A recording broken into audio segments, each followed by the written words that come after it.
Yeah, hi Roberto. This is Mike with FiZZ. So you're going to get some more soda siphons, and I wanted to show you something I thought you might find pretty cool.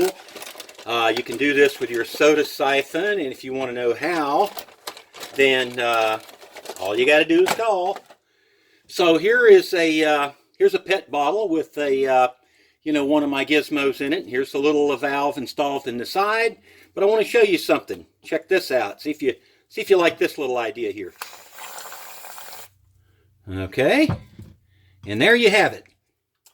It's really easy and really simple and really totally delicious to make your own whipped cream at home. I thought maybe you might appreciate seeing that. And you just do it with your regular soda siphon. I have the recipes if you'd like to see how to do it. And you make a lot of whipped cream, and it's really totally cool and fun. Your kids will love it. Okay, glad you took a moment to check this out. You take care.